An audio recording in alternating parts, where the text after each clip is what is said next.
រឿងដំរីចំណាស់និងមនុស្សផ្លែលឹកមានភូមិមួយនៅទីជនបទដ៏ស្ងាត់ជ្រងំមានដំរីចំណាស់មួយក្បាលរស់នៅក្នុងផ្ទះចាស់និងសម្លៀកបំពាក់របស់គាត់មានសភាពចាស់រហែកប៉ុន្តែបេះដូងរបស់គាត់ពោរពេញទៅដោយក្តីស្រឡាញ់ចំពោះចម្ការឪឡឹកដ៏ធំរបស់គាត់តាដំរីដើរចេញទៅខាងក្រៅផ្ទះសម្លឹងមើលវាលឪឡឹកពណ៌បៃតងដ៏ស្រស់បំព្រងរបស់គាត់ដែលធំល្វឹងល្វើយគាត់ញញឹមដោយមោទនភាពចំពោះការខិតខំប្រឹងប្រែងរបស់គាត់កាន់ធុងឈើចាក់ទឹកធ្នមលើដំណាំឪឡឹកធានាថាឪឡឹករបស់គាត់មានផ្លែធំនិងមានជាតិទឹកច្រើនក្នុងចំណោមផ្លែលឹកទាំងអស់មានផ្លែមួយធំជាងផ្លែលឹកដទៃដំរីបានប៉ះវាដោយមានអារម្មណ៍ថារលោងនិងត្រជាក់ខុសធម្មតា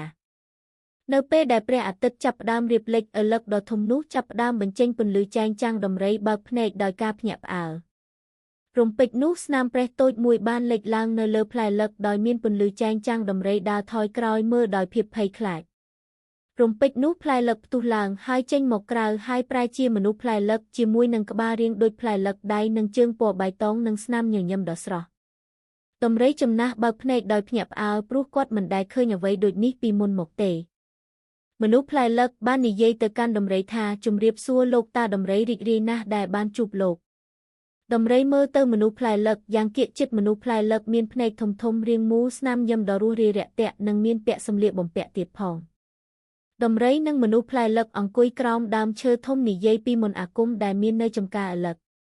ក្រោយមកមនុស្សផ្លែលឹកចាប់ផ្ដើមបង្វើខ្លួននិងរាំនៅតាមចន្លោះជួរឪឡឹកពោពេញដោយថាមពលនិងរីករាយដំរីចំណាស់នោះបានទះដៃញាក់តាមចង្វាក់ដែលមនុស្សផ្លែលឹករាំនិងសើចដល់ការពេញចិត្តជាខ្លាំងដំរីចំណាស់បានពុះផ្លែលឹកទុំមួយផ្លែហើយពួកគេទាំងពីរទទួលទាននៅរសជាតិដ៏ផ្អែមនិងមានអារម្មណ៍ស្រស់ស្រាយមនុស្សផ្លែលឹករំភើបចិត្តនឹងកាន់ធុងតូចជួយស្រោចទឹកដំណាំនិងបន្លឺសំឡេងយ៉ាងសប្បាយរីករាយពេលមេឃប្រែជាពណ៌ទឹកក្រូចដំរីនិងមនុស្សផ្លែលឹកអង្គុយក្បែរគ្នារីករាយនឹងថ្ងៃលិចដ៏សុខសាន្តដំរីនិយាយដោយស្នាមញញឹមដ៏កក់ក្ដៅថាខ្ញុំសំណាងណាស់ដែលបានជួបអ្នកមនុស្សផ្លែលឹកមកក្បាលដោយសប្បាយចិត្តដែលបានស្គាល់មិត្តថ្មីពេលយប់មានអំពិលអំពែកហោះហើរតាមខ្យល់បញ្ចេញពន្លឺយ៉ាងស្រស់ស្អាតជុំវិញដែលធ្វើឲ្យទិដ្ឋភាពកាន់តែអស្ចារ្យ